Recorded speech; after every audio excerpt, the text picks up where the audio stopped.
All right. Happy Friday. We are back in the studio. We got Wingo, we got Dave, we got Pooch on the Pooch Cam. We got a great lineup for you today. There he is in all his glory. Get jitty with it, Pooch. We got a good show for you today. We got Bam dropping 83 points. I know we got a lot of controversy in the Twitter world out there. You know, what people got thoughts on the Bam 83. We got free agency, crazy moves going on, like insane. I feel like it's been one of the craziest early parts of NFL free agency. Then, of course, we got the World Baseball Classic going on. We're tuning in now into basically the playoffs of the tournament. And then got the Players' Championship. Is it a major? Is it not? We're going to talk about that today, too. And some fun debates. So, good show today. How we feeling, boys? I'm feeling great. Dre. I'm feeling extra great that Bam Adebayo is the highest scorer in the history of basketball because everyone knows Will Chamberlain. It's never happened until I see video proof. So, until then, Bam Adebayo, what a damn week, man. And just a great week for sports and always a pleasure to chop it up with the boys. Absolutely. Wingo, how we feeling? I see the Fins gear today. I'm always fired up. Got to rep the Fins. I'm always fired up when USA has a chance to play Canada. Yes, Wingo! No matter what sport we're doing. So I'm definitely pumped for that, later tonight. And then all this money flying around in NFL free agency. It's exciting. It's, gives you something to look forward to your team in the future, and hopefully it works out for you.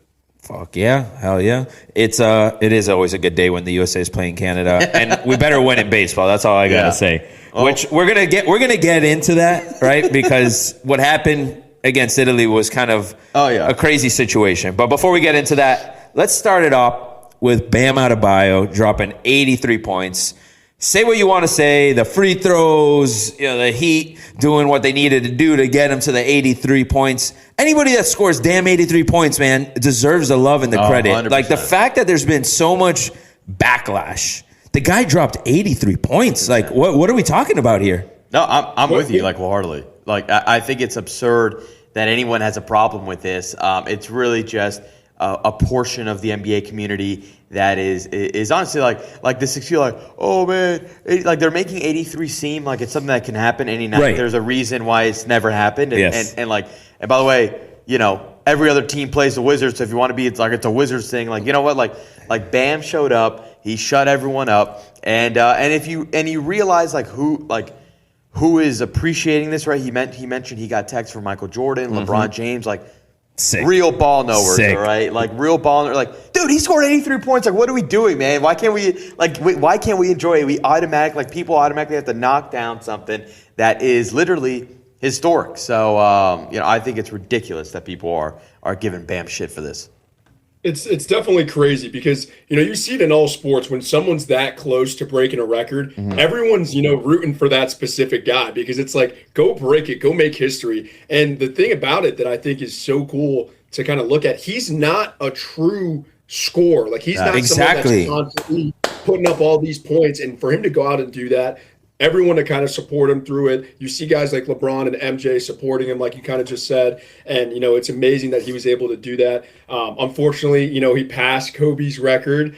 That's something that people have been talking about. We wanted him to obviously hold that. Yeah. But, records are set to be broken, right? And that's something you always strive for. So for him to have that down here in Miami, it's amazing. Yeah, I think that kind of feeds into the hate a little bit. It's you broke Kobe's record, and obviously 100%. Kobe's arguably one of the GOATs, right?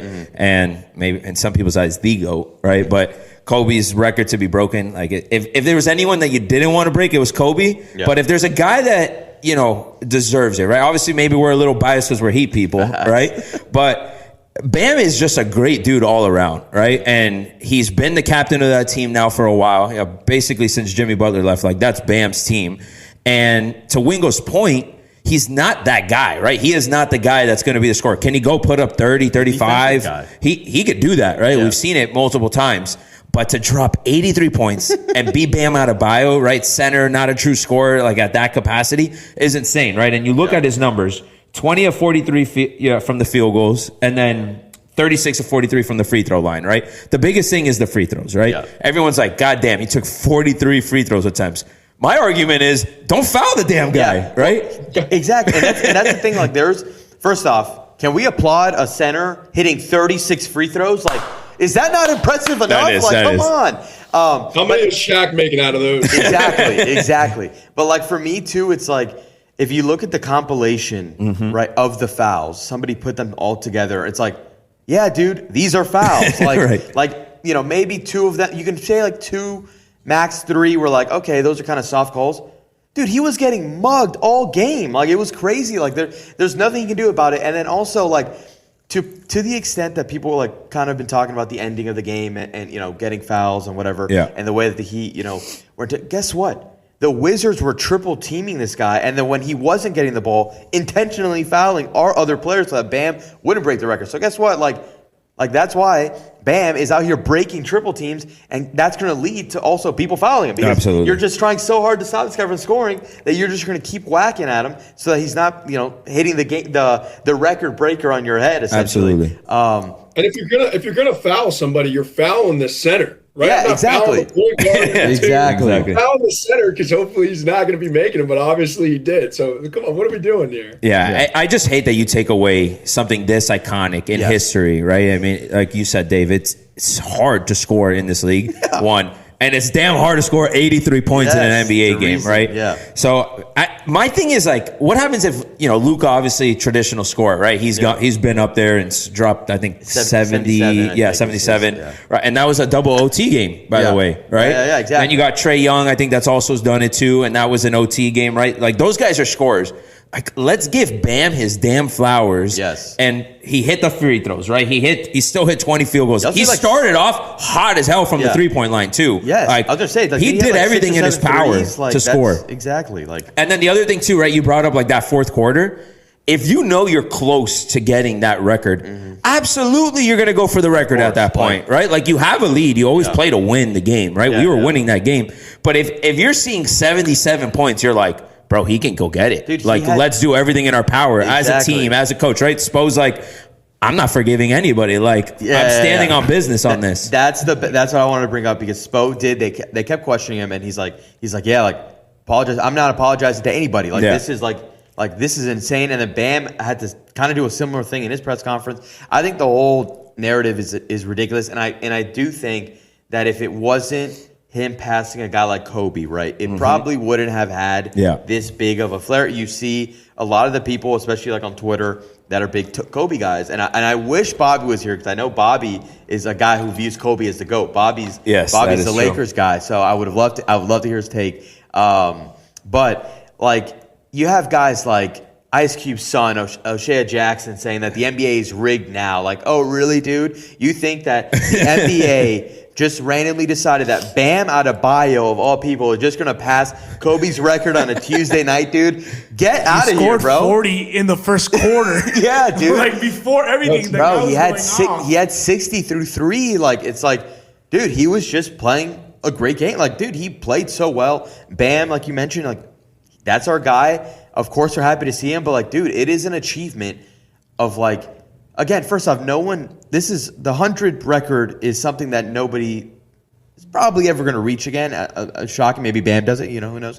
But even the 81 number is a record that many people didn't think was possible. Like, can we celebrate that insane record being passed? Like, it's crazy to me. I can't score 83 points if you put me on a court with nobody on it.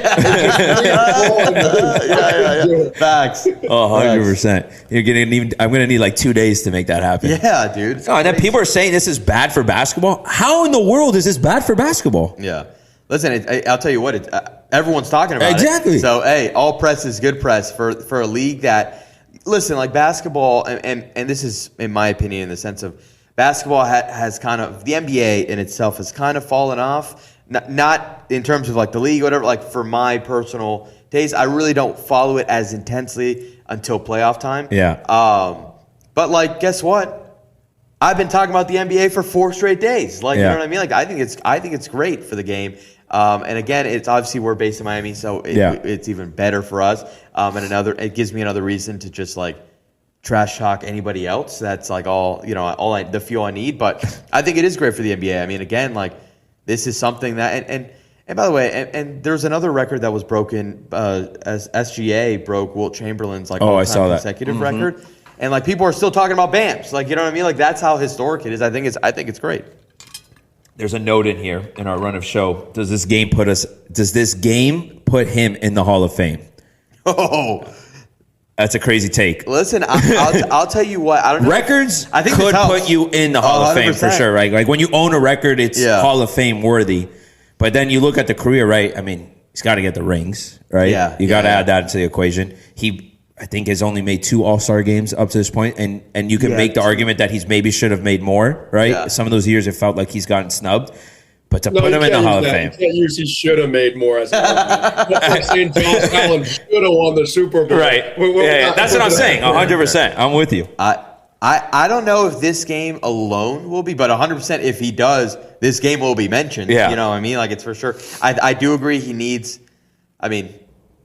people get in without a ring, but obviously the ring helps. He's been to 2 finals. He does need to probably get more All-NBA and All-Star notes, but 100% if he does make it to the league, this will be listed on his many accomplishments. So. Yes. You got any thoughts on Hall of Fame for Bam there, Wingo?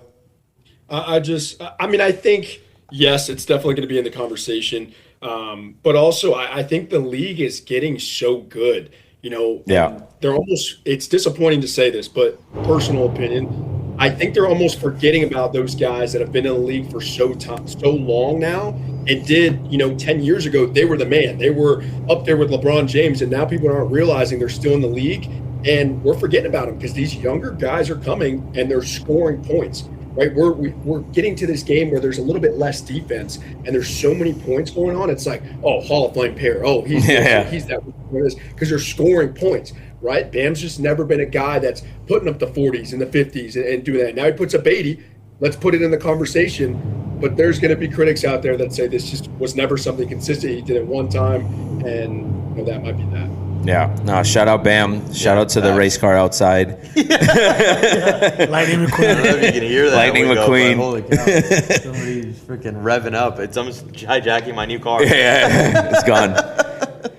Bam might be due to the week. I don't know. I guess you're going to have to wait and see. Because, it's definitely worthy. But shout out Bam. Great performance. But let's chime in now. NFL free agency. Hot start, right? A lot of moves being made. Obviously, some of the staple news was the Crosby news, right? Yes. It looks like he's going to Baltimore, trying to make a Super Bowl run over there. He's talking about how, he was thankful for his time in Vegas now, right? And saying, hey, let's go make a run now in Baltimore. He obviously had been wanting to get out there for a while. Then we break the news that he ain't going to Baltimore and he's staying with the Raiders. Wingo, I'll kick it off to you first. What are your thoughts on that whole situation? Because it's pretty crazy that went down the way it did.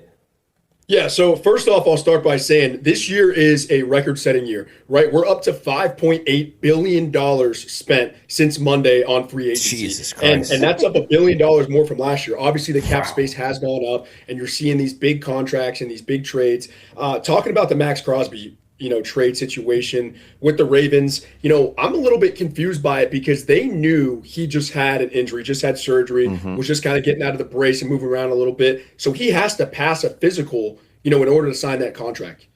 I don't understand what they think they were going to do with them when he got there. If this was maybe an alter, something else going on in the behind the scenes for them to get Trey Hendrickson, just because they knew what they were getting, right? He got there. He's still recovering, and he couldn't pass the physical. When his clear date is, when he's going to be fully healthy. So they shouldn't have expected him to fully pass a physical. So I'm a little bit just confused. Them backing out, maybe, when they do go to do these big trades, it throws off a lot of teams. So that's kind of where my mind's going immediately. Yeah. When you do a trade, it messes up other trades going to other teams or who's looking at who or managing cap space. So that could have been, an ultra motive. But I really just see, they obviously got Trey Hendrickson, another big-time player to fill that position. Yeah. We have heard a little bit of they were going after both Trey Hendrickson and Max Crosby. Can you imagine? But I just don't know. I feel like it's a bad look a little bit.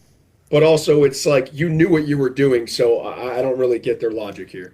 I will say Trey and Crosby. Oh my God, that would have been deadly.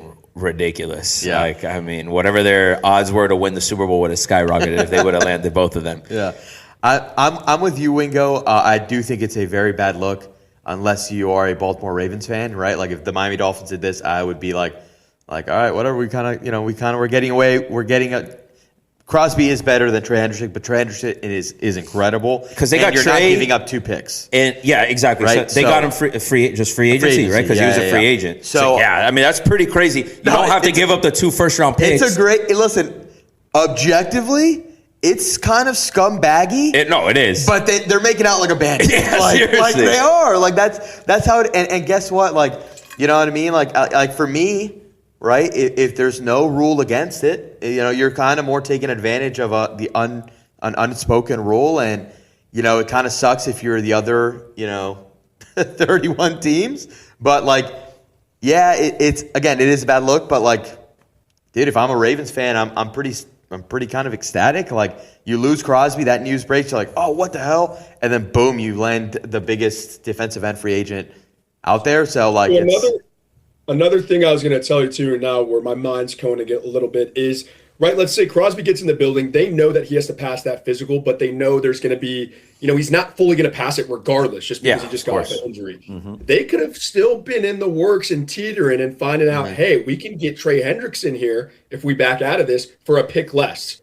So let's just basically say the physical was failed, right? Because he wasn't going to pass a full physical. Like, he can't go out there and run and do all these things. Yeah. So they can easily say on paper, hey, didn't pass the physical, send him back. Let's bring in Trey Hendrickson for a pick less.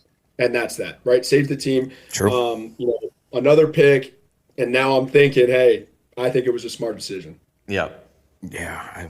Damn. I mean, listen, if that was my team, I'd be ecstatic. Yeah. So I can't lie. I would. Is there a chance that Crosby still gets moved at this point? Obviously now, because there's the reputation is he healthy, right? But to Wingo's point, everyone knew that he's not going to pass a physical at this point, right? Yeah. And his doctor and his agent both came out with the statements basically saying, I mean, yeah, he's not there yet, but he will be, right? And you shouldn't evaluate him completely based off of how he is right now, but he's on the right track to recover. Yeah. So is there a chance that another team tries to come in now and it's a contender and try to go after Crosby? Or is it like, you know what, he's going to have to run it in there with the Raiders and no one wants to touch him because they're worried about the injury? I don't think anybody's really worried about the injury. I don't think they're worried about the injury just because they know the type of player he is. I do think that when you say someone's off the market, they're not really off the market, right? If they call and give a number, they're more than welcome to listen to that and be intrigued by it a little way. But, I do see, Max now staying over there with the Raiders just because everyone's already they've been spending their money, right? They've been spending their money in free agency. They've been doing certain trades. So by doing that, right, they're getting to their cap already. There's few teams, right? We can pull up the list. There's few teams that, have the amount of money to go sign another big contract for a defensive end like Max Crosby. And that's when you're looking at things like the draft for this upcoming year. The edge class is stacked. Right, you can go get a guy in round 2 and round 3 and maybe early round 4 that's still a top caliber player. So you got to take that. You can get him for a lot cheaper. It's a lot of stuff to kind of take in, a lot of stuff, moving parts in these next few days, weeks, and months. But I don't think anyone's really going to touch him. Maybe few calls here and there, but I don't think it's going to happen. Yeah, I mean the price is basically 2 first-rounders for him, right? And then do the Raiders have a contract already in place with him, or is there an extension? He tweeted that he's staying with the Raiders. He already put out. He's like, I'm saying he is. He does. I think it's either his last year or maybe he's got 2 years left. Okay. I'm not sure of his actual contract. I know he is still on the Raiders. I can see, because I agree with you, Wingo, that I don't think anyone's going to touch him now. I can see someone potentially making a move closer to the deadline. Mid-season when he is back and hopefully, he's kind of in full form. Maybe that's when you go do it. I don't know. Or, somebody could use, right? Hey, you almost get a discount now that he's, not passing physicals and, I don't think the Raiders would do it, but, I'm sure a couple people will probably make that call. I expect him to be on the Raiders week 1, and then let's see what happens. Which, I mean, honestly, it could be interesting, right? Raiders, new head coach. He did sign an extension through 2020, 2029. He did it on March 5th. So that is a 3-year, $106 million extension. Okay. There could be trades with that here and there, but I don't think anyone's touching him, and he's going to be comfortable staying in Vegas. Yeah, and look, Mendoza. They're on the other side now of this new era of Raiders football, right? Mendoza, 99% chance is the quarterback there, right? And they got the new head coach, right, with Kubiak. So I think there's upside, right? Where Crosby was kind of sitting there and being what are we doing here? So I think that helps the cause a little bit, where there's momentum in the right direction for him, and he's gonna be a piece of that. Hopefully, new era of Raiders football. Yeah, and to be honest, the Raiders actually made one of my favorite moves of signing the guy, ironically, the Ravens center. I forget his name, Wing. I don't know if you know it. Lindenbaum. Oh, there you go, Poochie. They just went to go get him, right? And so they're kind of making the move to connecting a rookie quarterback with one of the best, probably top 3 center in the league. I think that's a great move, initial move already. So it seems like the Raiders are kind of on the right path. But again, it's Crosby is Crosby's nasty. He is getting a little older. Raiders aren't really in win now, but I can see the Raiders, if they keep making these moves, maybe it's a next year, 2 years thing, that they could be very, very competitive. Especially if how Mendoza is. Exactly. Tom Brady is loving it right now. Yeah. This is his dream. Obviously loves playing, win all the Super Bowls. Now just to sit back and it's he's playing Madden, just picking out his players. Figuring out all the moving pieces. So I'm sure that he's having a blast. Hell yeah. It's sick. Any winners of free agency up to this point? There's been a lot of moves. One move in particular caught my attention was the Jalen Phillips. That was he got a bag with Carolina, right? Carolina had money to spend, and I think that was one of their big needs. So they were Jalen had a good enough year to showcase he's healthy and bounce back from injury, but he got a bag, right? And other teams are, to Wingo's point, spending a lot of money, right? But is there any team, any move that you think has been kind of a highlight move or a big move for a team this year?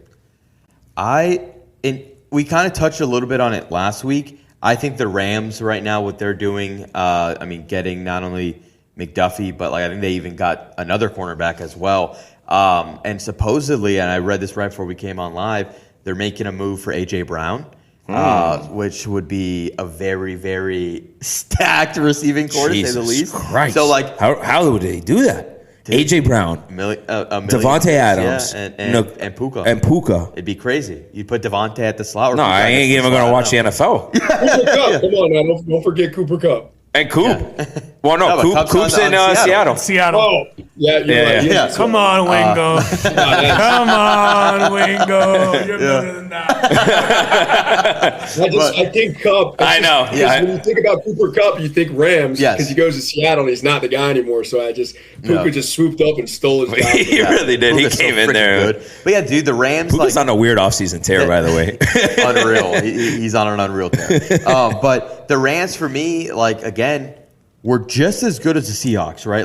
Those two teams, the Seahawks. Whoever won that NFC Championship was winning the Super Bowl. Maybe here. So for a team that's that good to start to essentially be reloading and not even reloading, just adding. I think for me, they're the MVPs of the offseason so far. And then I do, or I'll let Wingo go first because we definitely got to talk about Malik Willis. Hey. You know who my team is that's won the offseason so far? The Miami Dolphins, baby. Let's go. I love it. I knew somebody was going to say the Dolphins. Hopefully that ends up well over there. I'm not holding my head too high for that one. But I got two teams for you. I'm repping it today too. I got two teams for you. I'm going to say Carolina Panthers being one. Obviously, Bryce Young ending the season very well. You can see that he can play to that caliber level of football. The Jalen Phillips, I think that's huge for them to be on the edge. And then adding a guy from Jacksonville, Devin Lloyd. I think he did an amazing job being on that, Jacksonville defense last year was very productive. Having both of them added to their defense, I think will give them that extra push, give Bryce Young a little bit of time to, get on the sidelines, makes corrections, calm himself down so they can continue to play at that high caliber level football. And then my next one is actually the Buffalo Bills. I think, adding DJ Moore with Josh Allen, I think should help him. I talked about it before. That was a big move. Yeah. James Cook being, so versatile. It was him out of the backfield and him running the ball, right? Him on the edge, and to be able to add another threat out there on the edge like DJ Moore, a solidified number one receiver, helps Josh Allen a lot. And it's going to allow, one of these slot receivers to step up, whether or not that's Shakir, right? Can Keon Coleman now learn from DJ Moore or, be another guy that steps up his game in year 3? So I think those are the two teams that definitely excite me for this upcoming year. I'm sure there will be more moves to make. And then obviously, I'll let you guys talk about the Miami Dolphins. Making some moves and being strategical in the background here. Before we get to the Fins, one move that kind of caught my attention too, right? We've been talking about the running backs, right? You talk about Kenneth Walker going to the Chiefs, right? But another one was Travis Etienne going to the Saints, right? Yeah. The Jags made such a good run last year, and Etienne was a huge part of that. I mean, him and Trevor Lawrence last year with that new offense that they were running was electric. I mean, Etienne 2 years ago looked like he was washed, like he was done, and they were like, what does Etienne really have? Then he has a great year out of the backfield, catching and running the ball, right? And this was a team that was a legit contender, right? Especially the AFC last year was weird. It felt like it was wide open, and they just let him walk. Another, good running back, in my opinion. And then you're in New Orleans now, right? Which it's a strange division, right? You got Atlanta that brings in now Tua, and that open QB competition that's going to be going on there. You got Carolina and all the moves that they made that Wingo just brought up, right? And then you got who's the fourth team there? The Bucks, right? We just lost Mike Evans. Right, Mike Evans, right? The Niners. So that division is always interesting to me because of the fact that it just is. You never know, right? You can win 9 games and you're probably going to be the winner in that division. How crazy would it be? Tua goes in, wins the starting job in the NFC South, and then goes and makes a playoff game and wins. Cut his mic, coach. Just saying, cut it up in January next year. Oh man, I mean, listen, the Tua to the Falcons one is it's just funny. To me, it's like Penix and Tua. I mean, I don't know how it's going to. Listen, there's weapons there, man. Drake London, Bijan. You can just hand the ball off every play. Mm-hmm. Listen, as long as he stays healthy, right? As long as he stays healthy, he'll do fine, right? Now, is he gonna freaking win a playoff game? I don't know, but. Listen, it was time for him to go. I hope wish him well, but Tua, for sure. Was it time to go? Right? Absolutely. We're gonna get into Malik now, but I'm just saying, Drake London, Bijan, they got a little squad out there. A lot of weapons, and like you said, a dome. Let Tua rip the ball out there. Yeah, it would be sick. Yeah, 20 yards. Hey, I couldn't help myself. Now let's talk Malik Willis real quick. To Wingo's point, I'm at the point where I'm not excited about anything anymore. It's like, how can I get high about anything? Because I've gotten up high, especially in that 2023 year. And now it's just I'm neutral, right? Do I like the moves that we made? Sure. My biggest question mark with the Malik Willis thing is you're going to say the whole thing, he's only started 6 games. Let's put that aside for a second. Mm-hmm. Even if he is good, is this team even good enough to support him, right? You paid a guy, I think it's going to come out to $22 million a year, so it's not a bad contract by any stretch of the imagination. We have highest, we have plenty of room to work with, right? And we will set ourselves up for success. Yeah, next year, right? So for me, it's great, but are we even in a position to help Malik at this point, right? We have pieces on the offensive line. What are we going to do with Achane and that contract, right? All these things that we have pieces to build around. But I just don't know if we have enough to really see if Malik could be good. Yeah, for me, it's I'm with you in the sense of I walk into every season with my expectations high. I somehow have been hurt about my entire life for after every year. But I'm not going to lie to you. I was down on it initially.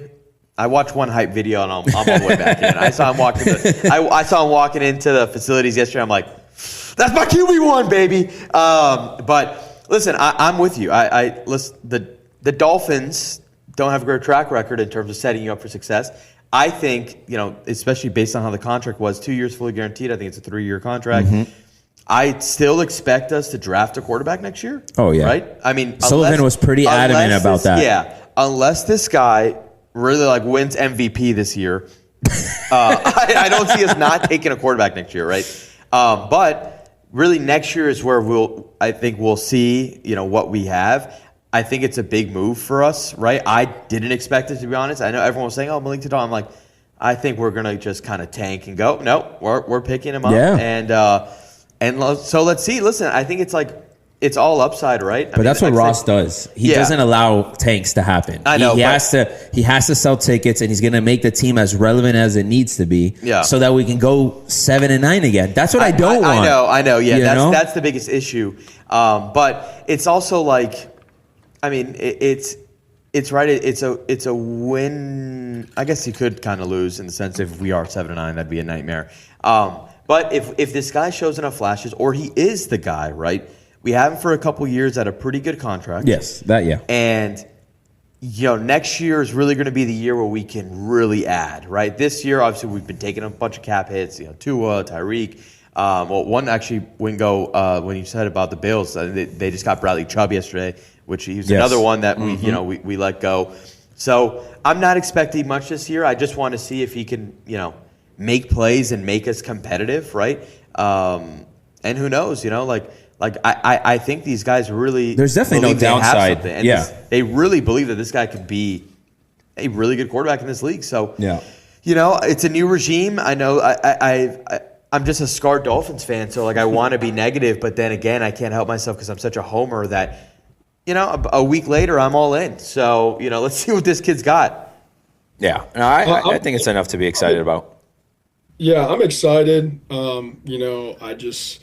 I'm not gonna shoot for the stars, but I would like to see us get aggressive with a big time receiver. One of these lengthy, long guys, 6'5", and can run fast. Are we gonna look at those guys in the draft? I'm sure. There's Colby Young. There's we got Tutu Atwell. We got Tutu, yeah, and so now it's mixing Tutu Atwell with Jalen Waddle, right? How are we gonna play with both? It's a little bit of controversy. Yes, great player, right? Return guy, return specialist, but so is Waddle. So that's where my only question mark is there. But I would love to see us go out and get a young, big time receiver who can go up and get the ball, or look for a veteran guy to come in, guy that's similar to a guy like Mike Evans, right? I don't know if we were in talks when that was going. A guy like Keenan Allen. A.J. Brown.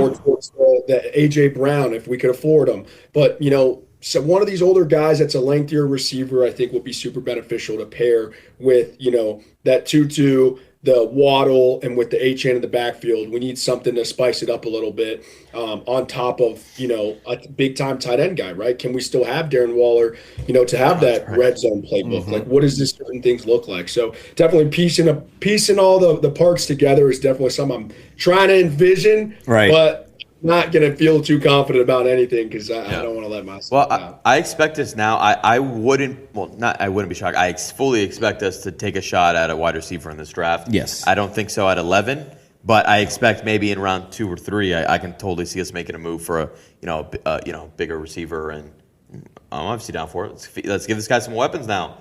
He's got a cannon and he's mobile. I don't know. When's the last time we had a mobile quarterback? Tannehill? Yeah, true. Tannehill was pretty mobile. He's probably the most mobile we've had. Yeah, he's not like Lamar Jackson. Tyler Huntley. Lamar. Sure, Tyler Huntley. That's right. Huntley. That was rough. Yeah, but a couple quarters in the past few years with Tua. Yeah. Oh man, new era of Dolphins football. New era. There is actually a signing I want to shout out. Go for it. A guy that the Dolphins signed, bringing him back home to Miami, Josh Uche. Yeah, let's go. Christopher Columbus High School. Yeah, I played against him. I played with him when I was playing ball. I never put in my ass so hard in my life than from Josh Uche when he was playing at Columbus. Sea Pride. It was practice. I needed to run scout. It was playoff time. And I see him just lighting up like a fucking predator on the end. And I'm like, this guy's not going to go easy, is he? I had to kick him out. And, I don't remember the contact. I just remember my ass on the floor getting chewed out. Like, what the fuck are you doing? Do something with yourself. And I'm like, Ooch, can you relax, dog? Like, relax. But I think he can be good. A little spice up the edge room a little bit. Had a good year with the Patriots. So bring him back home and see what he can do. Oh, yeah. Yeah, I do like that signing for the Fins. But yeah, great, good offseason. NFL's always relevant. It's just always on. And this one was a crazy. It was crazy. crazy. It was crazy offseason. So it is. All right, let's get into some World Baseball Classic. As we mentioned, we're basically now in the playoffs of the tournament. But before we talk about some of the matchups, some of the games are going to be tonight. You got USA versus Canada, and then you got DR Korea tonight, and then a few other games through the tomorrow as well. And then next round already starts Sunday. So it's a quick tournament. But we're playing USA and Canada tonight, right? We got that game in Houston, Texas. But let's talk about how we got in, right? Because here we are. Basically, we beat Mexico, and we think we're in, right? Coach comes out. Then he starts figuring out, oh, wait, we actually may not be in because we just lost to Italy, and there's a world that we actually cannot get in, right? Basically, if Italy won, we'd get in, and then if Mexico won and scored 5 runs, we'd be out. Yeah. Right? So we're here thinking, oh my God, there's a chance that the USA doesn't make it to the next round because we just decided not to play any of our guys and everyone was kind of in cruise control. So people were panicking, right?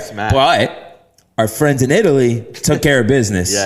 Which I want to talk about Italy. Italy is good. Italy is good at baseball. They went undefeated in that group we were in. Yeah. They went 4-0 with USA and Mexico, which are 2 good teams in the pool, and handled business. They killed Mexico in that last game. Did. And it is crazy to see that a team from Italy has good baseball players because I find out they actually got a ton of MLB guys. They're not like A-list MLB guys. They got the first overall pick, but they actually have guys there. So I think and correct me if I'm wrong, but I think a lot of their guys are actually Americans. That's the whole thing. They're like Italian Americans. Yeah, like their parents are Italian, but they're technically Americans who could not make the USA team. And guess what? They beat the USA's ass, dude. Like it was 8-0. It was 8-0 at one point. And then they killed Mexico too. Yeah. So listen, shout out Italy. Obviously, if we run into you again, we're gonna massacre you. But no, seriously, that they did put up a hell of a performance. Something that I did not. I didn't even turn the game on because I was like, all right, we're already advanced. We're playing Italy. I'm like 8-0. What the hell is this? We got killed. Jack Caglione, the Florida Gator. That guy's gonna be a beast, right? He's a stud. He's a great player. Obviously, he can do it all, right? He can pitch a little bit, and every time he does hit the ball, it's going 10 miles up into the air and out of the park. So that's one I actually got to look that up because I would assume that he would have been on the American team, but I guess he's Italian. I just seeing him around at Florida, I thought he was always just kind of American. Seems American, but that is a little bit of a contrast. I'm going to ask you guys as well. With some of these guys that play in the MLB and are Americans, but they're playing for other countries, what does that look like? How did they kind of make those decisions? Was it like their heritage or, maybe some of their family members? And then what do we do if one country wins and it's like, you're from America and you're on this team? Like, how is that kind of going to work out? Yeah, it's definitely a gray area, right? Because you have a guy like Nolan Arenado, right, who's played for the U.S. multiple times in the Classic and now is playing for Team Puerto Rico, right? So I think as long as you maybe have a parent, maybe you live there or something for a certain amount of time. I don't know the exact criteria, but I got to assume at the minimum a parent or something has to be from there, right? So you have some sort of heritage. Great grandfather. And then I think everybody always wants to play for the U.S., right? But can he switch back now if you wanted to? Yeah, that's what Arenado did. He's playing for Team Puerto Rico. That's crazy. Yeah. It's insane. It's weird. It's weird, right? And like a guy like a Manny Machado, right? Manny Machado, if he wanted to play for Team USA, they'd welcome him with open arms. But he's super passionate about being Dominican, right? He is Dominican, obviously. So he's going to play for Team DR. But these guys, they're kind of these hybrids, right? That's who we all. That's pretty much who we all are. At some I wonder if we could qualify for Team Cuba. Probably. Well, our grandparents are Cuban. We're not born in Cuba. Does that match the criteria where we're like, fuck it, they need guys. Let's go. if you make that case and be like, I'm representing my family, they're going to let you go play. Everyone else will be like, yo, like, you're from America. We got to make some rules or some stipulations here on how this is going to play out. I think the biggest question mark there was a Rosarena playing for Mexico, and the guy was born in Cuba. And I don't know. Wait, what? Yeah, I didn't know that. Rosarena, he's a baller. Played for the Mariners, and that's like a whole nother thing. Yeah, him and Cal Raleigh. Yeah, exactly.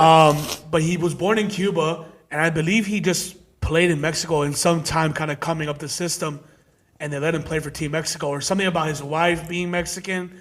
I don't know the whole story, but the guy's some sketchy the guy's no rules degree of here. connection to Mexico outside of he might have played there at one point in his life.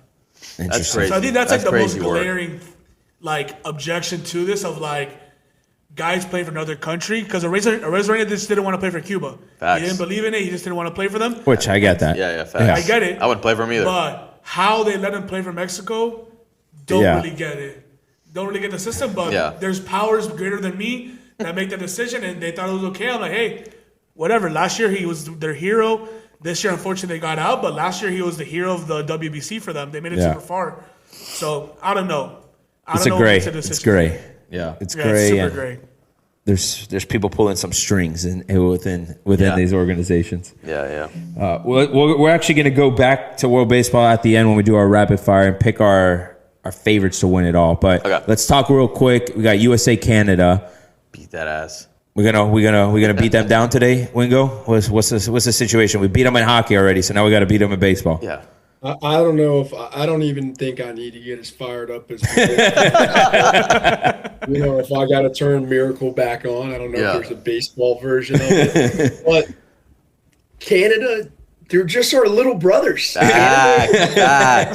Lower than us, and women's hockey, men's hockey. Now we're coming for baseball. I'm sure there's plenty of other sports. It's time to put them in their place for every single athletic event there is. Yes, Wingo. And tonight is going to be a showcase of that. Dude, I love Wingo, man. Wingo's right next to me on a list in Canada that says "Do not allow in." The Mount Rushmore of most hated people in Canada. It's me, Wingo, Matthew Tkachuk, and we need a fourth. Maybe we'll find out tonight. Bobrovsky. But listen, we already took their national sport. They're not going to come in and try to take one of ours. It's just not happening. We better be on our A game. I will say that. I'm guaranteeing a routing. I think we're going to beat the piss out of Canada tonight. What's Aaron Judge speech look like today? Oh yeah. as long as he keeps hitting home runs, that's all we need. We need the bats to come to life. We need the pitching to come to life. What's even the spread in this game? That's a good question. Let's see. International baseball. Who do we got? We're 4.5 run favorites. Oh wow. Okay. We're minus should be a beatdown. 1,400. That's crazy. Yeah, should be a beatdown. And then I think if we win this game, we play the winner of DR Korea. So that one's what excites me the most. That one's going to be insane. If both teams get there, right? Which they should. They're favorite. Both teams are favorited. It should be us versus the DR with Skeens on the mound, dude. Oh my God, let's go. That's going to be insane. And the DR's bats are ridiculous right now. Crazy. I mean, they're really scoring good. over 8 runs every game right now. Yeah. It's insane. But when you have a guy like Skeens on the mound, if you can control that lineup of DR a little bit, you give yourself a chance, right? I mean, that's you need that pitching matchup to be the difference to beat a team like DR. Because to me, we'll save this, but DR is up there to be one of the guys. Yeah, for sure. We'll see. All right, let's talk some Players Championship. It is big week in golf, right? Yeah. 5th major. When we're going to talk about it, is it a major? Should it be a major? Should it not be a major? But obviously, TPC Sawgrass is one of the most beautiful courses across the country, maybe even the globe. It is just pristine. The bunkers are more white than anywhere else. The grass is greener. The trees are greener. It is just, the clubhouse is ridiculous. It's obviously one of the best tournaments of the year, and it is off to a fire start. I mean, yesterday we had some weather. Some guys were managing the course really well. other guys were falling apart. I don't know if you saw that group on 17 yesterday, that all three of them hit it in the water on 17. Really? The full group. I forget who it was, but a whole group of three all went in the water. So 17, that's the beauty of this tournament, right? No lead is safe. One shot can derail your whole tournament. I mean, you've seen guys already have quadruple bogeys out there this weekend. Keegan had a quadruple bogey on 11 on a par 5. Right? Then you got Jonathan Vegas, who was 3 under going into 17 yesterday. Gets a quadruple bogey on 17 because he hits it in the water twice. The best. Like it doesn't matter who you are, how many strokes you're up. Like it can get dicey fast out there. And to me, that's what makes this tournament so special, because you got to just be on your A game every single shot. You cannot afford to miss pretty much anywhere on this course. And that stretch of 16, 17, 18 is probably one of the best 3 holes of golf. It's the best. It's, you know what, the for me is why I specifically love the Florida swing, is the fact that, like, again, the courses here are extremely tough. And it's 3 straight tournaments with insane finishing holes. Yes. In the sense of, like, at Cognizant, you got to go through the bear trap. And as you saw, Shane Lowry struggles in the bear trap, boom, blows the tournament. API's got 17 and 18, and 18 at Arnold Palmer might be one of the hardest holes on tour. Boom, you see Berger essentially blow away his lead on 17 and 18. Then you go to the Players, where it might be the hardest final 2 holes of all of them. You've got the famous Island Green, and then 18 is the scariest. You've got water all along the left side. Every and then shot, a bunch of trees on the right. Your tee shot, water's in play. Your second shot, let's say you find the fairway on 18. You're not safe by any stretch of the imagination. Like, you could play it right, but you miss right. That's There's a ton of trees. It's tough. Tough. You got rough bunkers all along the right side, so you want to play it safe over there. You're not guaranteed a par if you miss right over there. So it is tough. And I think there was the stat, like the last, I don't know how many winners, but basically have shot par or better on 18 through the course of the whole tournament. So, like, the tournament's won on 18. I just think about, imagine having a 2-stroke lead going into 17 on Sunday and hitting that tee shot onto the green. Like, the nerves got to be ridiculous hitting that tee shot. But it is epic. And you look at the leaderboard right now, I mean, just a ton of guys in contention right now. But 2 of the guys right now that are on fire are Xander Schauffele and Corey Connors, both 5 under through the course of the tournament. And then you got Sepp Straka also tied at the top in the lead at 8 under. So you got 3 guys at 8 under, bunch of guys sitting at 6 under, and then it just kind of stacks. So you got basically about 30 guys within 6 strokes of the lead, and then you got and half of them have over off today. 20 guys that are within 4 strokes of the lead right now. And we know how this tournament is. Spieth is on a tear right now. He's 6 under, 5 under for the tournament. Let's see, Spiethy. He must be having he's been dialing up. The one thing that I love about this tournament too is it being in Florida. The weather conditions are always going to be an aspect. Yes. The same way you guys kind of spoke about it, like the last few holes being so difficult. It's going to, let's say it goes out there, pours one day or pours toward the end of the tournament. It's like there's so many guys that are so close in this leaderboard. Like you said, 20, 30 guys that are all between 5 strokes. Right? 5 strokes is not in this course. It's easy for me, right? If I'm out there, but 5 strokes is not that hard for some of these guys to kind of either make up, go on fire. If a guy birdies one hole and double bogeys another, it's very easy for guys to move up and down in this tournament, especially with the weather conditions being a difficult course on those few holes, and just being in Florida. Man, I know they're enjoying it. This is an exciting one. I do think that this should be a major. Yes. I think it needs to be something that is bigger. That course is one of the best courses around the world. Guys love coming down to Florida, love coming to Jacksonville. It's a beautiful clubhouse, beautiful whole area.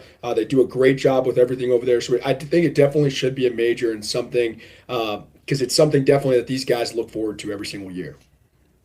I will disagree with you, Wingo. I just because of this. This is the only reason I disagree. Because I agree with everything you said in the sense of it is a bigger tournament than anything else outside of maybe a major. It's just as big as a major. I just don't think you can honestly, retrospectively, consider this a major because then it kind of just first off, it changes the entire discussion of all those guys that, didn't win majors, all of a sudden now have majors. And then it's like, I don't know, I think it's too late in the game to make it a major. I think it's been 4 for as long as I can even maybe know. I just think it's too late in the game to add another major. And this is already special in the sense that it is the highest purse. It's the most money you'll make. It is considered winning a player's great. But then, do you retroactively, and I don't know how many times Tiger won this thing, and you're going to give it, and then who knows, I don't know, I just don't think you can, it's too late. That's my biggest thing, I think it's just too late. That's a fair point. It's not the quality of the tournament, I think the quality of the tournament, this is just as good as a major. I'm with you 100%. I just don't think it's too late in the game. I think they got to go in and do a renovation of maybe changing the course up a little bit on some of the beginning holes, changing up. They got to change up something in order to make it a major, because then it's like, hey, it's not what it was like when you guys won the tournament. But now going forward, we've changed the course. We're going to keep those last few holes, maybe change up the whole terrain and the slopes and everything like that, make it a lot more difficult, compare it to something like Augusta's greens, and do something that's extravagant, that kind of makes everyone like, wow, this is a lot harder now than it was before. Make a whole section in the clubhouse where it's all flashy, and just make it a little bit more, right? Take that next step, and then I think you can go back and maybe there won't be that argument of, okay, well, now I go and play that course. It wasn't the same that I played 10 years ago, and it's completely new. So now I understand that. Yeah, I mean, there's a tree that I think that's on, I forget if it's 5 or 6 that they added.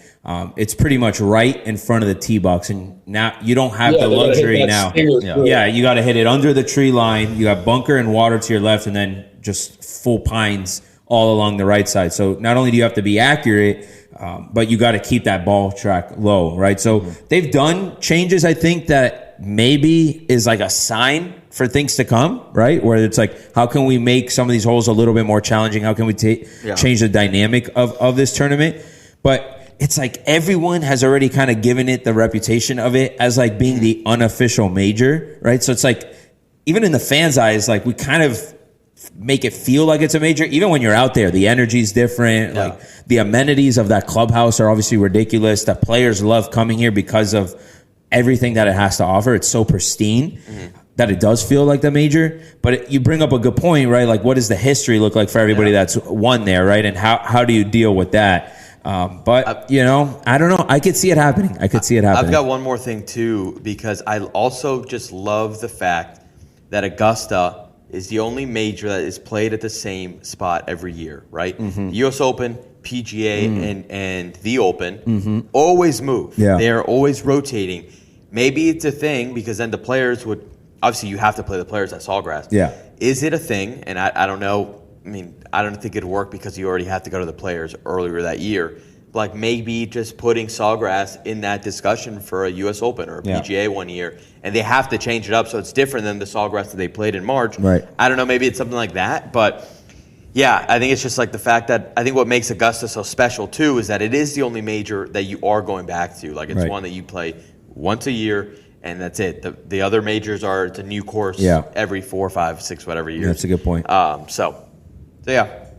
But there is so much discourse, like you said. I mean, there's a lot of change, obviously, that's going to come with the tour. CEO spoke this week as well. Talked about the fact that they're actually going to keep, everyone's thinking, we're going to go away from these bigger events with 120 guys, and we're going to focus on signature events, smaller fields.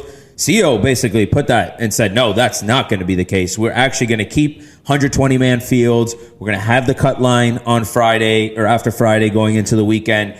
And we are going to make people larger fields more competitive and make these guys grind out. There will be some additional signature events. So there's going to be a lot of change, I think, on the tour. I wonder if this is one of those things that they talk about and maybe is part of these changes. But it'll be interesting. And I think having that CEO talk, right? More big cities where they want to host. I like that one. New York, LA, Miami, right? They just added obviously the one this year, the Miami. Yeah. The Cadillac Open. Which will be coming back to Miami. So there's going to be a lot of reasons to grow the game and things that they could do to improve it. And from the words that the CEO kind of put out there, I'm excited about a lot of those changes because I do think it's actually for the betterment of golf and not just focusing on your top 20 guys as being the drivers, right? It's focusing on all the talent that exists on tour. So we'll see if players ends up being part of that discussion and if it becomes a major down the line. Yeah, I do want to note one last thing about the players. I'm insulted that's a Heath and JT, but I don't see any Hav here on this picture. Oh, your boy wasn't in the lead yesterday. That's why. He wasn't at the top of the leaderboard. At 5 under. Neither was JT or Henley. They're at 4 under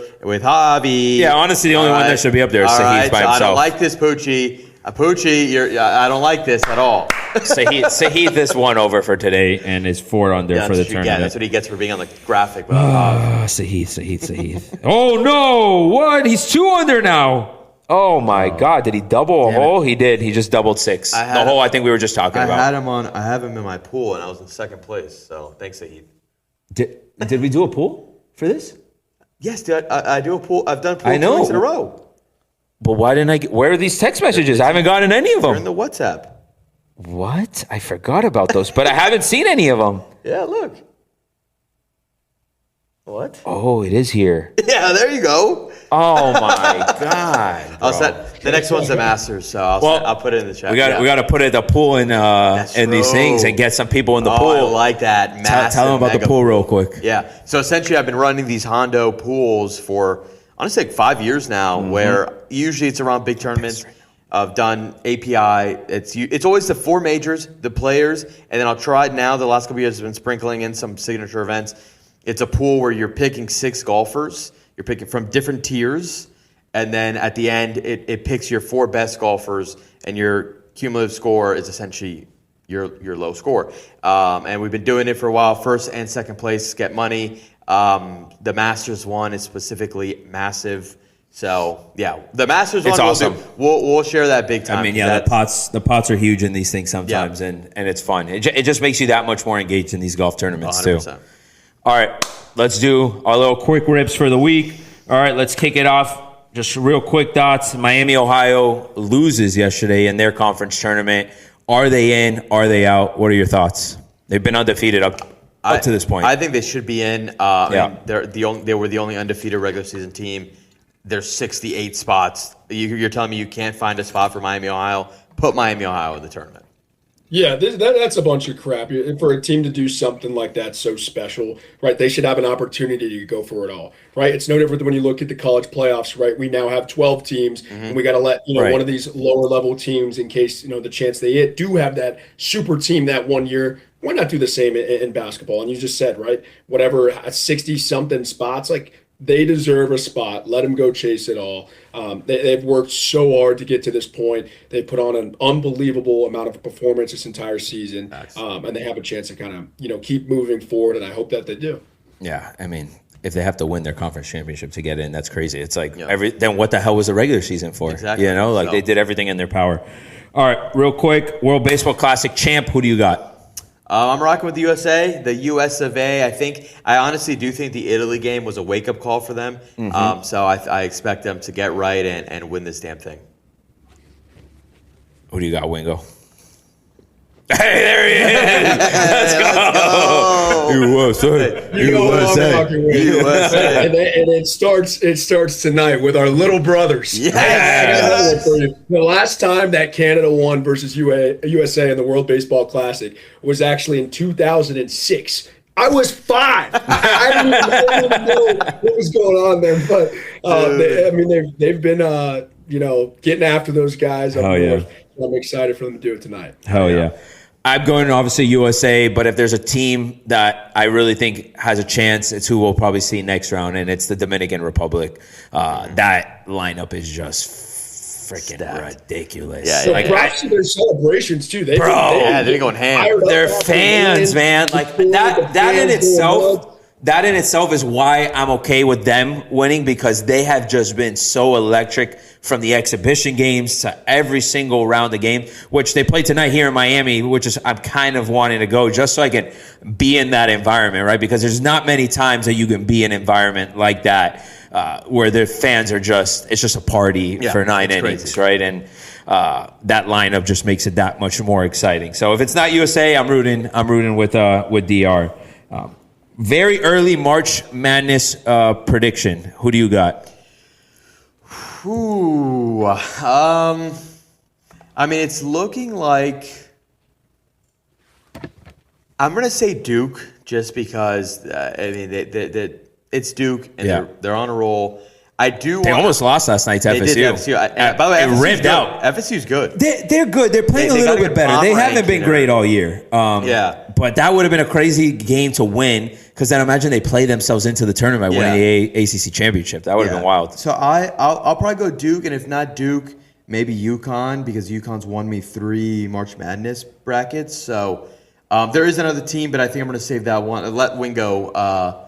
If I'm going to guess what it is, there you go. The Gators are rolling, dude. You know who I'm rocking with? I don't know. You guys have to have seen it by now. This guy, Ruben Chinlow. Yes, this guy is the Draymond Green of college basketball. And these guys, they got a complete team. Obviously, won it all last year, but, they reamped on guys. They got, they've won the defensive player of the year. They're 6th man of the year. Like, they have a complete team, guys that can put up points. Todd Golden won the coach of the year. Like, they have it all. And they're hot right now. Yep. They're not even dwelling on the past of last year. They're ready to get another one this year. I think I forget which player it was, but I saw a press conference. I think it was yesterday. And one of the guys, they asked him about being an All-American this year, and he said, if I'm an All-American, great. If I'm not, even better. I'm just worried about winning the national championship. I love that, dude. And that right there was like, sign me up. I'm ready to go, and I'm all behind the Gators this year again. Dude, I'm with you. They look incredible. They're getting hot, just obviously at the right time. They already won the SEC. I think, they played tonight in Kentucky, right? Yep, they do play Kentucky. Yeah, so big one. But yeah, they're rolling right now. That team, dude, they can go back to back. It would not shock me in the slightest. I'm going to ride with Duke. I mean, we got Boozer, fellow Columbus alumni. He's running. Is he throwing up the U over there? Oh, my God. You think you guys are going to win March Madness? Why not? What do you mean, why not? We have a hell of a trying team. to latch onto something after losing the national. Oh, my God. Jesus Christ. Don't get me started with the Gators. Okay? You guys are not even ranked. You guys lost to Florida State in basketball. That tells you everything about that team. Just watch us. All right. Just watch. All right. Good luck, buddy. All right. Friday the 13th. Did you know today is Friday the 13th? Did you recall that today is Friday the 13th? You want to know how I know that? I know that there's BOGO Chipotle. It's funny you say that, Wingo, because the way I found out was actually through Flanagan's, because they are doing something similar, or they posted a Friday. I think they're doing something similar too. So that's the only reason I know. All right, there you go. Well, today's Friday the 13th. So I want to ask you guys, do you have any weird superstitions, especially when it comes to like watching your teams? I don't know about superstitions, but I am a very big believer in like reverse jinxes and people actually cursing. I am a full believer that Luis Arias. I don't know if he's listening. Today's actually his birthday. So it is. I texted him happy birthday. Happy birthday, Lou. Happy birthday, Lou. Cowboys still suck. Whatever he says, always misses. Like if he says that a game is over, it's the kiss of death. Like, and it's not, and it when he actually believes it, and he will say it, like you're watching him, and he's like, dude, this game's over, and like I can tell when he means it. It always goes the opposite way. I've never seen anything like it. It's incredible. I believe in the reverse jinx or people being able to sway games by saying 3 words. Yeah, I've seen that. Wingo, any superstitions when watching the Gators? I would say I agree with the reverse psychology. You know, anytime I've ever bet on a team and I'm rooting for them, it doesn't go my way. It's like when I go to the casino and I roll black and I'm like, black, and it's always red. Yeah. And I've found that I'm like, am sitting here praying to God, but in the back of my mind, I'm like, oh no, like it's all right if we lose, it's all right. And I end up winning every time I do that. So I'm a reverse psychology kind of thing. I'm going to stick with that one. Yeah, for me, I've done like the wearing the same fit, but that hasn't proven to work, especially with the Dolphins. We win a game and then I repeat the fit and then we lose the next one. So that doesn't seem to work. But one thing the one thing though that kind of works sometimes that I've tested, and it worked a lot during the Heat runs, right? When the Heat would be down or we would be playing poorly, I would get everybody either at the bar or at my house or wherever we're watching to change seats.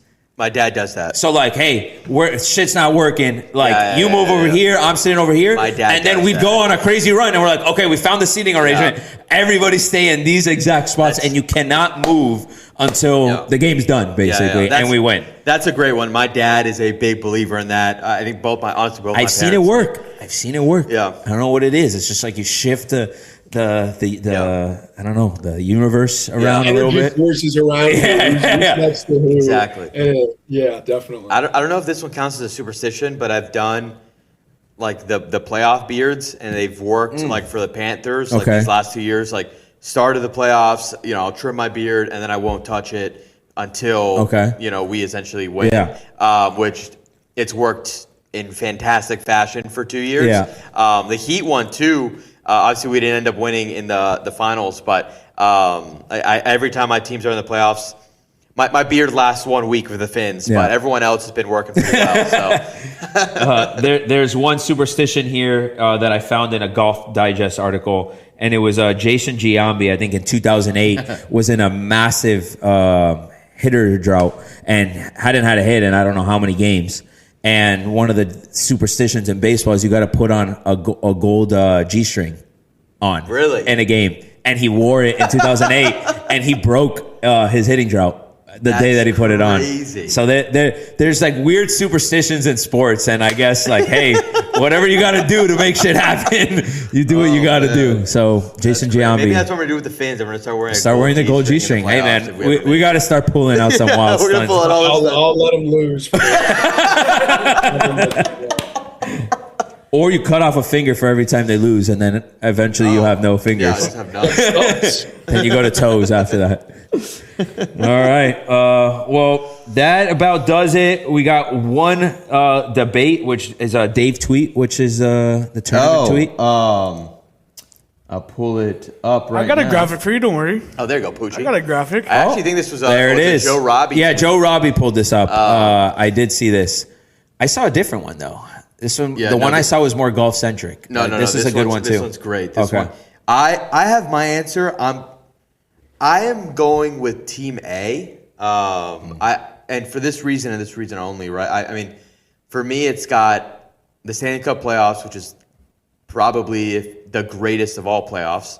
College football playoffs, so you still got that football. It still takes the football part of it. Mm-hmm. The Masters, the greatest golf tournament of all time. It's the best golfing event ever. Outside of the Cognizant Classic. And then, true. And I'm not a huge baseball guy, but even I tune in to the MLB postseason, right? Like World Series. So like, MLB postseason's electric. It's awesome. It's electric. So the only thing with B that I have to, there's two things with it. One, I love the NFL playoffs, and I love March Madness. Yes. Those are two of my favorite sporting events ever. The NBA playoffs, right? The Heat aren't in it. I'll peek in. I'll watch games, but like I'm not like as locked in as the other ones. And the World Cup's every 4 years, so for me, like I'll take the one I got every year. So I'll go with A.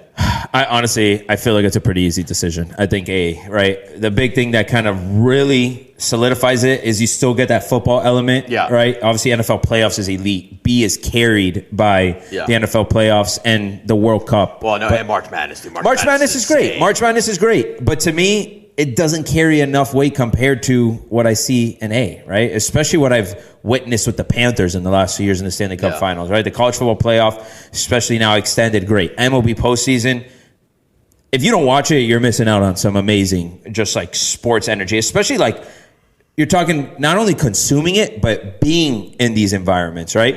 It's kind of hard to beat World Cup when it comes to like fan environment experiences. Awesome. March Madness, obviously electric, but that lineup of A to me is kind of hard to beat. Yeah, I definitely agree with lineup A. When I look at B, NFL playoffs, obviously amazing, right? But, Super Bowls have not been, too exciting. Very true. They haven't been as entertaining. March Madness, let's be realistic. It is amazing. Yes. But I'm not watching every single game every single week, right? Exactly. I'm just looking at the highlights of the buzzer beaters and all that. I'm seeing that. I'm getting hyped up, and then I'm watching the finals for me because if it's two crazy schools out there, maybe it's the only game on I'm watching. But I'm more just looking for that last 4 minutes of crazy basketball. I'm not sitting there watching the first quarter of some of these games in March Madness. NBA playoffs, probably the only time that I'm really watching basketball is when we get to the playoffs. I mean, I'm watching the Heat throughout the year a little bit, but I just think NBA is a sport where, you have guys sitting out all through the regular season. It's such a long season. Playoffs is where you really see guys get after it. And then the World Cup, I'm not watching, the whole every single game throughout the entire thing. That's the same. Yeah. That's the thing where I'm watching, the finals. I know that's a big world sport where everybody's very involved. So I do have a little bit of say in that side. But come on, Stanley Cup playoffs. Yeah. Have you seen the Florida Panthers play? And then you've got college playoffs, right? Primetime games. Everybody's watching every single round, and from start to finish to these games. Postseason baseball, World Series, everybody's watching. And then the Masters, the greatest golf tournament of all time. You're watching, all those days of it, and it's just, an electric time for sports. Yeah. I want to add one thing here, right? That's going to maybe shift the dynamic. Okay. What happens if the Dolphins were in the playoffs every single year? Does that change your thoughts? Imagine not being able to watch the Dolphins play. Yeah, no, it might. It definitely might adjust it. It's just like, as a unit, exactly. So much 100%. 100. But for me, if the Dolphins are on a playoff run, it triumphs everything else. Like, you know what I mean? Like, if you told me B guarantees me a Dolphins Super Bowl, I would kick out every other one, including B. I would kick them out too. I'd move them to A. I'd trade them. Yeah, it'd be for a strictly Dolphins carried by Dolphins playoff runs. No guarantee Super Bowl, just Dolphins in the playoffs. Fine. Give me a playoff win. That's all I need. Oh, man. All right. Well, let's wrap it up here. Of course, we're bringing it back to how we started. Dude of the week, Mr. Bam Adebayo, 83 points. Cool cat, Cosmo Tires. Dude of the week, Mr. Bam Adebayo has to be the guy. 100%. 83 points. You're breaking Kobe Bryant's record. Electric performance from our guy Bam down here in Miami, Florida. Yeah. No, I don't think. I think the two most the deserving Dude of the weeks we've ever given is Bam and then Hallebuck. So you know what I mean? Like, you go at elbow room. But dude, Bam. I mean, again, there's not much more we can say about it. Bam put on one of the greatest single game performances of all time, in my opinion. Obviously, Will Chamberlain's never existed, so the highest scoring performance of all time. But Bam Adebayo, the fact that it's a Miami Heat guy makes it even sweeter. So, amen to that. Shout out Bam, 83 points. He's gonna drop 70. He's coming for the 100 now. That's the next record. Yeah. For him to get to 100, he's probably going to have to take 60 shots in that game. What would happen was that you'd need the exact same game against the Wizards, but you'd need to do it against a team that would actually be close. So then we have to go to overtime, and that's where he's going to get okay, fair. Yeah, because was Kobe was in regulation. Regulation, okay. Because I know like Luka was like OT or double OT. Wilt was actually. I mean, I'm pretty sure Wilt was also in regulation. So. Yeah, but he was playing against a bunch of 5-foot people. Well, he also it never existed. So there's no video. The fact that there's no video footage of is kind of crazy. Him holding up 100 AI'd. Wilt Chamberlain's actually not a real person. He's not a real player. He's a makeshift player that the NBA has created to create this 100-point game. It never existed. Bam Adebayo, you are the highest scoring player in NBA history. Shout out Bam. All right. Well, appreciate you all as always for tuning in. Yes. Great episode today, and we'll see you guys next Friday. Hell yeah. Peace, everybody.